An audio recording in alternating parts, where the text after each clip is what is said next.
Are you ready to become awesomer? Hello everyone, my name is Umar Hamid. I'm your host on the No Limit Selling podcast, where industry leaders share their tips, strategy, and advice on how you can become better, stronger, faster.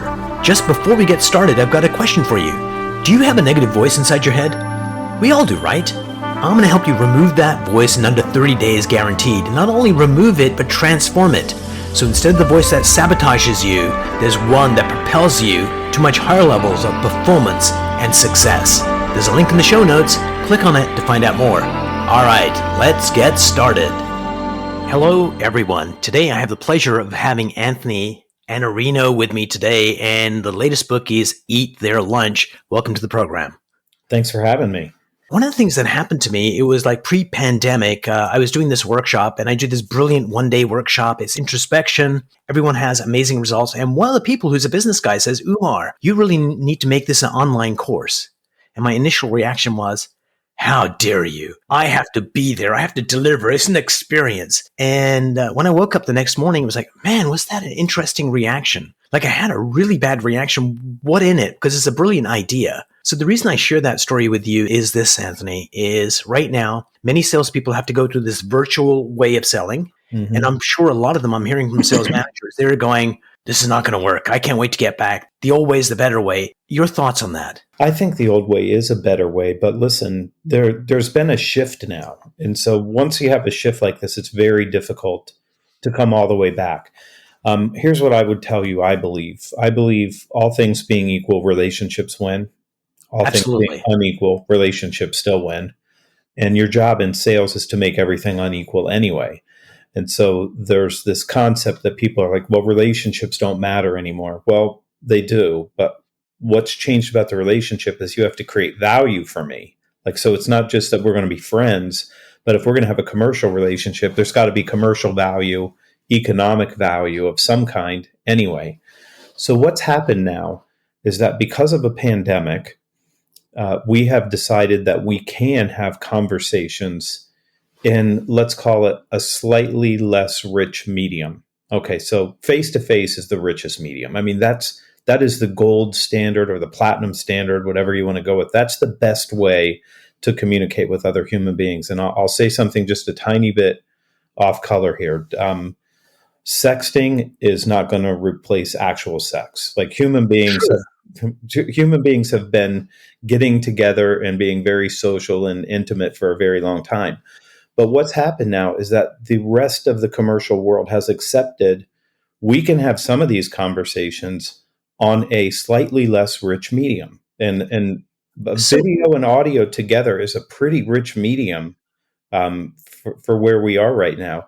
And I think what's going to happen is people are going to have to start to recognize that ultimately part of our conversation that we have with clients might be face-to-face, but a good part of it's going to be in this other medium that we're using now. So let me challenge you there. So as you know, most people do not feel a connection with other human beings, even when they're in their presence, because you're thinking about the next meeting, or what we're going to have for dinner, all that stuff's going on.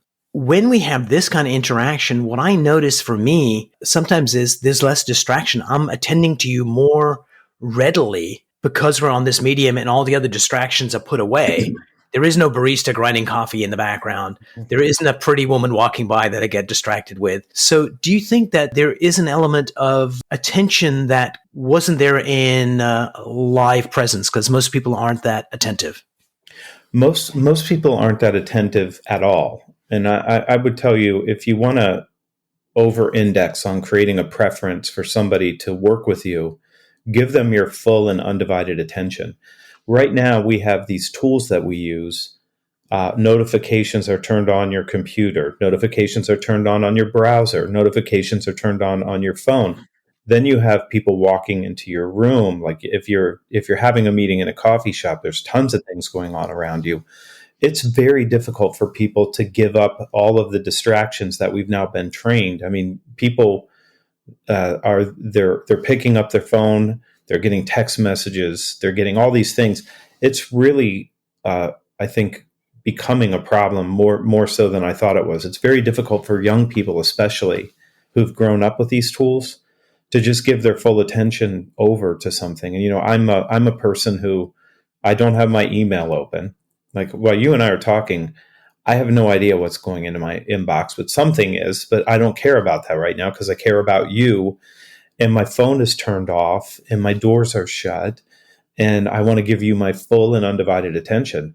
It's hard to do that face to face unless you decide that I'm going to be very intentional about that. And one of the things, Absolutely. Umar, that I've learned to do is to pause.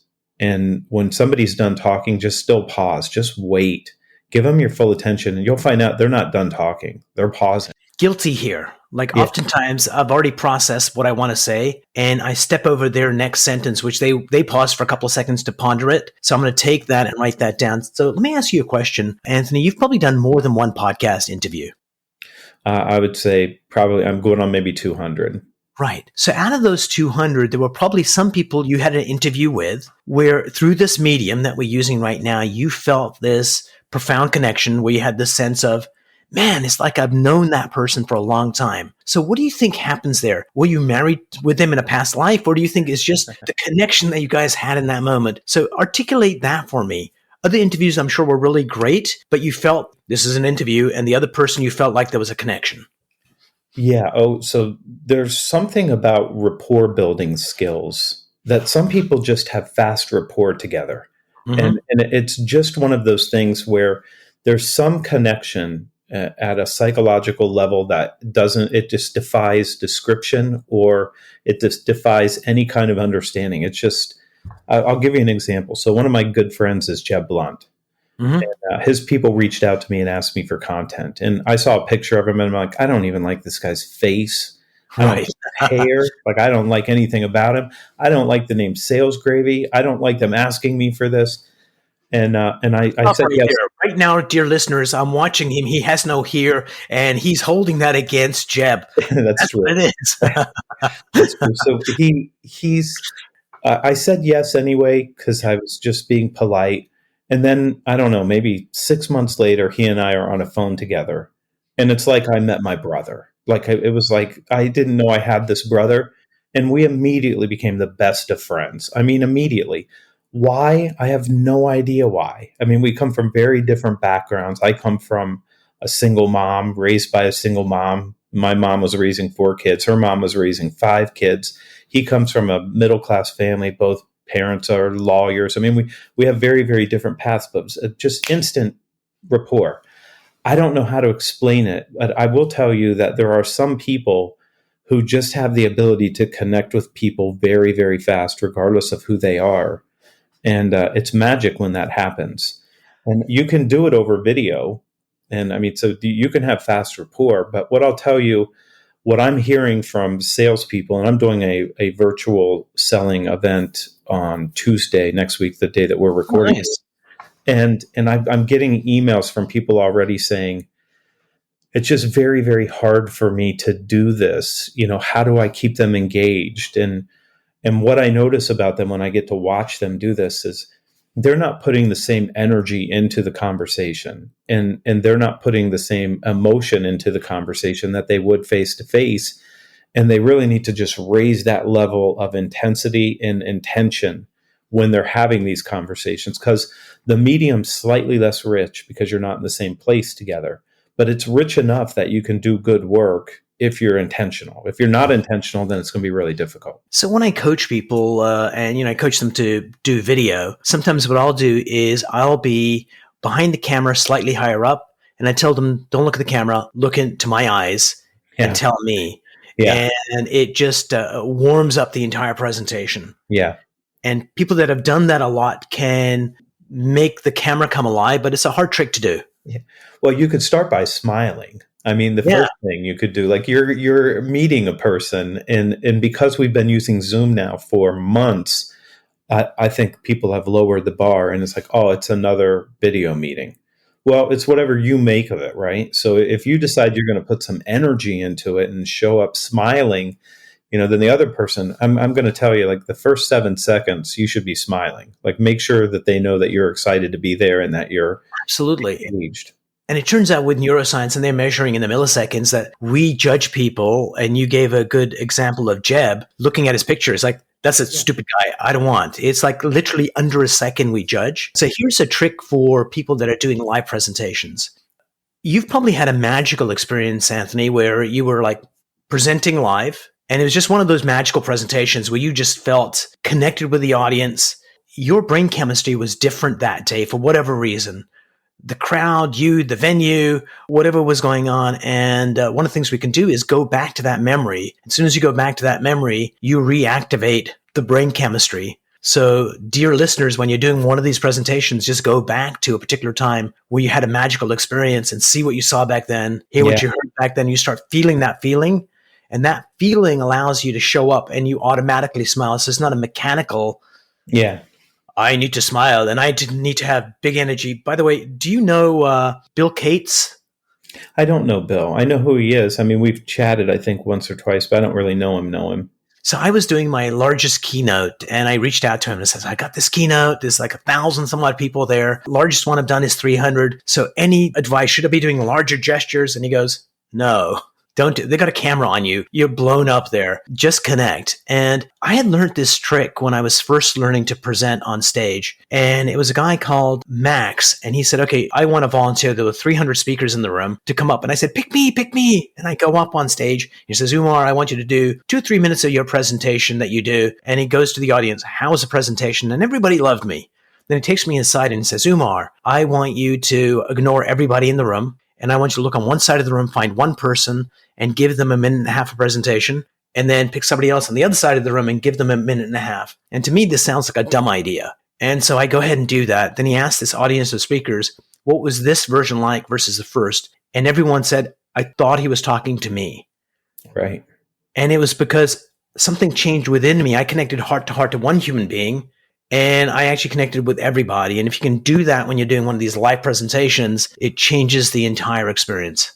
Yeah. Oh, I've had, but the opposite's also true. I was in South Africa and Johannesburg speaking to 600 people. And the first row of chairs was maybe 15 to 20 feet away from the front of the stage. Right. The lights were hung up above that line. So I was literally looking into darkness. And that's a tough one. When I walked into the room, I told the organizer, I said, this is all wrong. And I said, there's too much room between the stage and the first set of seats. And he said, well, next year it's going to be bigger and people are either going to be farther in the back. And I said, no, it's not the further in the back. I need them further into the front. He said, what can I do? And I said, nothing now. Like, you can't do anything. So the first speaker that went on literally walked off the stage to try to get to be able to see somebody's face. He couldn't see their face. And then I'm following him and he came up to me and he goes, don't walk off the stage. It's even worse. Like, you can't see anything. And I'm like, okay. So last week I did a keynote and the group that I was talking to had a bad bandwidth problem. So they turned off all their videos. Now I'm doing a virtual keynote. Right. Into a black screen. Now I have a teleprompter so I can see like 30 faces. When I'm doing this, all the faces go away. And I was like, So you just inspired me, Anthony. Anybody doing one of these things, figure out who your favorite child is and have a picture of them right above the camera. At least you got love happening there. Yeah, I think it's really important to acknowledge that there's another person. And I think I was in Toastmasters for 4 years, and what you were taught was exactly, the right thing to do. You give that individual your undivided attention and your focus for a few minutes, and that energy gets transferred in a certain way that it doesn't get when you're talking to a crowd. Like, when you're talking to the crowd and you single in on somebody, it does make the whole audience feel like when you're saying these things, it's to them and for them, which is powerful. And something that's hard to do is when you're doing a live event, I do dumb things like sometimes I'll be sitting in the audience with people and I'll say something silly like, I hope the speaker doesn't suck. Yeah. Go, oh my God, yeah. Horrible speakers are like so awful. And then later on they see me on stage and they're like, you, and you built a friend in the audience, and that helps. And the other one is just asking people, I'm going to be presenting on stage for 45 minutes. Is there something in particular I could help you with? And just by connecting with people and having a few fans in the audience, Plus, you become more relevant. It makes your presentation more relevant to the folks in the audience. I Hard think to do when you're doing something virtual. it's hard to do when you're doing something virtual. We try to do a lot of prep work for that. I mean, we try to do enough discovery that we know what their challenges are, so we can address them directly. But I do think that this whole virtual world is not going to go away completely. I do think. I mean, I already have organizations that I work with and some that I own. We're having face-to-face meetings every day. I mean, it's come back for a whole bunch of people. Social distancing, wearing masks, and that kind of thing. But ultimately, if I had to fly to New York to have a discovery meeting with a large client, not a problem. I'm happy to do that. But at some point, both sides, us and the client, is going to say, we need a 20-minute meeting. You don't have to fly to New York to do this. Let's just jump on Google Meet or have a Zoom meeting or whatever their flavor is, because you don't have to fly all the way here. We need 20 minutes. We can solve this right now. And some of the sales process is going to change to video, because listen, I'm a phone guy. I'm a phone first guy, but I will tell you, the phone is not as rich as a video meeting. So now I'm getting audio and I'm getting the visual cues. So the highest, richest medium for us is face-to-face, but below that is this one. There's nothing between this one and that one that's near as good. So I like the phone, but look, they're going to prefer video because I get to see you and we're talking to each other. Like you and I just met today and we're looking at each other face to face while we do this. It's so much better. So I happen to be a really good hypnotist. And so I work with people, salespeople especially, with different techniques. And back in the day when it was just the phone, sometimes the other person would fall asleep and I wouldn't know it because I think they're in trance. At least when I see on video, it's like they're snoring. It's like I can see them like nodding off. And I was starting to feel a little woozy as you were talking to me. I wasn't sure that was you. What was going on? Don't look into my eyes. That's the secret. So here is, as we move forward, I think there's efficiency, and there's also the ability to be more international in scope. And I think one of the things it does is it makes us richer as presenters. Because when you're presenting in different lands, you're talking to different people. Part of me is thinking, how do I take my business to touch more people and embrace this new technology and have those one-on-one meetings? Because sometimes when we're meeting with people in that way, especially in the work I do, where we're looking at, what blocks them from executing, people are opening up in terms of, this happened to me, that it's here to stay. And I think it will be a great way to interact with the world that we live in right now. I think this will continue to evolve. So technology tends to evolve rather quickly right now. And I think eventually it's going to be a hologram. And people are already doing holograms. And I think that the media will get richer, and we'll find a way to people feel like you're in the room, because we're working hard on that in the virtual reality thing right now. But it's going to continue to change to where it will feel like we're together. And that's what we're trying to do here anyway, right? Yeah. When we first started this conversation, the first thought that came into mind was back in yesteryear, like the 1800s, people had pen pals. Right. And they developed these intimate relationships through the written word. And back then, to get a letter to England might have taken like months to get it there, for them to read it, write a response, and then you get the response back, and people built relationships. Now we have this instant connection. I guess the trick is going to be is how do we maintain our humanity and that connection and not let the technology seduce or dilute that? Because I think there's an opportunity for that to happen. Yeah, I'm opposed to what I would call the Silicon Valley ethos. So which is reduce everything to efficiency. Reduce every single thing to efficiency. Don't send an email, automate all your emails, and just let those things run. Try to get technology to solve some sort of a problem for you rather than having a conversation with a human being. So the Silicon Valley ethos is technology can make everyone more efficient. But in human interactions and human relationships, you don't want to be efficient. You want to be incredibly inefficient. And it's because you have to have a conversation that is effective, which means it's value creating for the other person. And it allows you to create intimacy. look, anybody can automate anything. Like you can buy something from Amazon.com, but it's not as interesting as, I had a bookstore here in Columbus where Brian and Jane owned the small bookstore. Right. They would go out and see something and they would call me when they got back and said, we just bought you a copy of Richard Nixon's autobiography, first edition, signed. Wow. How much am I paying for that? And they're like $800. But he's not making any more signed copies of this book, so it's going to continue to be valuable. But there's somebody actually that knows me and is intimate and understands that I'm interested in something, and they're doing something because we have the intimacy. Silicon Valley is removing intimacy. They're removing intimacy, and I think that intimacy is what makes us human. Like I know you, you know me. Yeah, and I think I'm more interested in human effectiveness with other humans than I am turning it into a technology. So there's two parts to that equation, right? So when I coach people, we have, they come into the office, we have coaching sessions, and they're great. And then once in a while, maybe every 2 months, I'll invite them on a hike.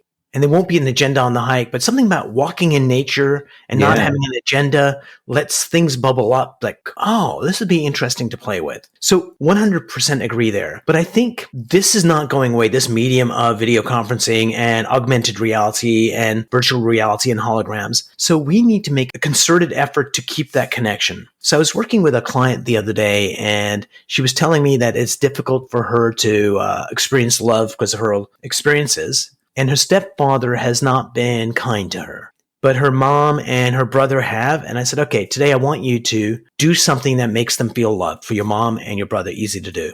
Now for your dad, I want you to think about one thing you value in him and just share that.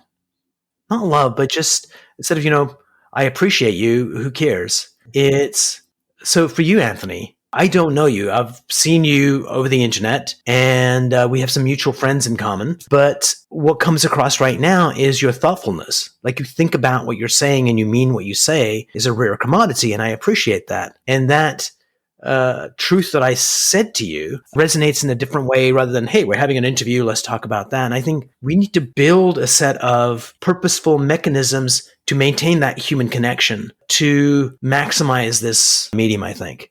I do too, and I think that that's the trick. And I describe it as intentionality and energy in the training that we do. Just because you have to really be where you are. And you and I are not in the same room, but it feels like we are because you're looking at me and I'm looking at you, and I can see personal things behind you, including the Buddha and a painting, and you can see a painting behind me, yes. And so we sort of have some.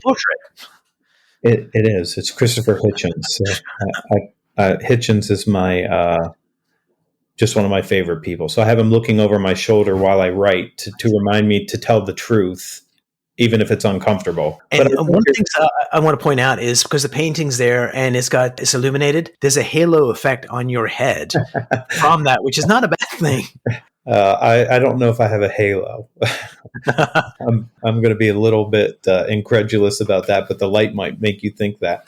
But you're on the same page on me on this one. I think that there has to be an intentionality and an energy and a drive to say, this is about intimacy, and it means listening to the other person and caring about what they're saying and paying attention to it and getting rid of the distractions, and don't allow anything to sort of break that while you're with that individual. And you're with them for a short time. And I've noticed some of these Zoom meetings have been, when we do a training, it's 4 hours. That's a long Zoom meeting. But, these things at 20 minutes, you can give it a lot of intensity and you can give somebody your focus. 45 is a little harder. You start getting into longer meetings, it's very, very hard to maintain. So you do have to really work at this, in my opinion. I mean, you have to work at being good at this. Brilliant. So if you could give 3 tips to people when they're doing Zoom presentations that would make it more real and more a better experience for the viewers, what would they be? Yeah, from a sales call perspective or from a presentation perspective? 2. Sales call first and then presentation second. Okay, for the sales call, you should really get yourself into state. And I know that this is something that you understand very well and probably teach. You want to get yourself into the state to say, I'm meeting this person maybe for the first time, maybe it's a follow-up meeting, and I need them to feel me showing up in that room with the energy to serve them. I need them to feel that. So you got to get yourself in that state first and foremost. The second thing is, I would tell you, absolutely smile. The minute you turn on the camera, you should be smiling. And if you smile, then they're going to feel a very different thing than if they see you fumbling around trying to get things set up. Be set up, already have that. The other thing I would tell you from a sales call, I've watched some of these. Your background has to look better. Like your background, if you have a cluttered, messy background and your camera is off to the side and I'm looking at the side of your face and your audio is not good, you're trying to make a sale and you're trying to connect and you're trying to create a preference to work with you. You have to be very, very professional about how you use these tools now. So I would tell you, you have to practice with the tools. You should prepare. Let me pause you right there just for a second. I think it's really important what you said. Like if you get the right background, the right lighting, the right sound, you gain no brownie points. But anything is amiss, it counts as negatives immediately. Yeah. And they judge you on that. And again, to what you said, how many milliseconds before they're making a judgment? The subconscious mind doesn't. I mean, the subconscious mind works without your conscious mind being aware of anything. So you don't know that you're judging people this fast, but your subconscious has already made a whole bunch of decisions. Back to my friend Jeb Blunt. Like I made a bunch of decisions about him and not having ever met him just because the subconscious reacted to something. That's happening to you when you're sitting across from someone. And before we go to number 2, let me just point out on your background. Number 1, you've got an interesting piece of artwork that the face is hidden. And that automatically creates curiosity, which is a good thing. The second thing is you've got a door with a nice brass handle. And that's a really good metaphor for, I'm going to open the doors to enlightenment for you. And then you've got this halo effect. The whole thing is working really well. So what's number 2?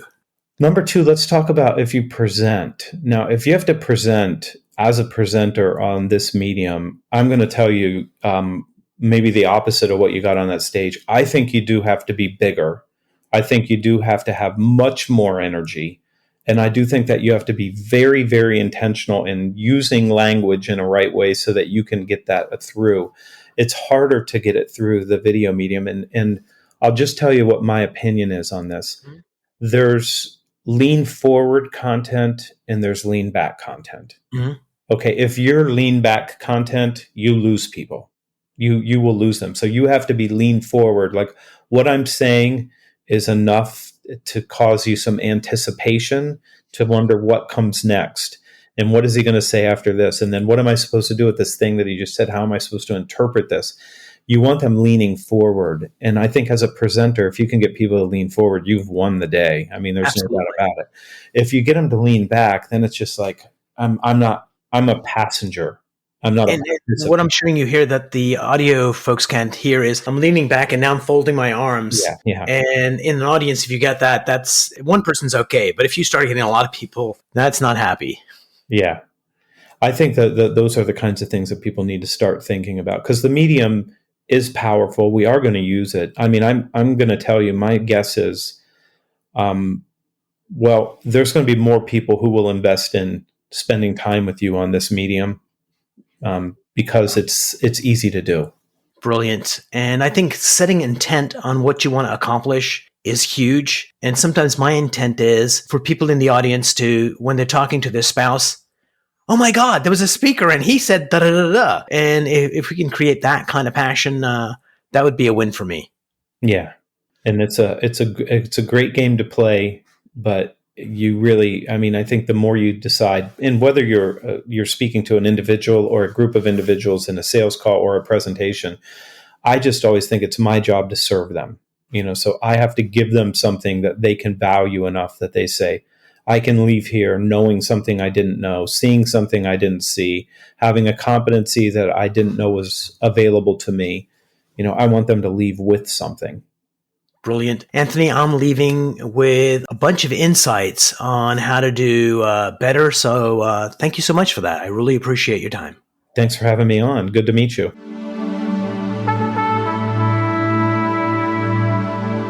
If you enjoyed this episode, please go to iTunes and leave a 5-star rating. And if you're looking for more tools, go to my website at nolimitselling.com. I've got a free mind training course there that's going to teach you some insights from the world of neuro-linguistic programming, and that is the fastest way to get better results.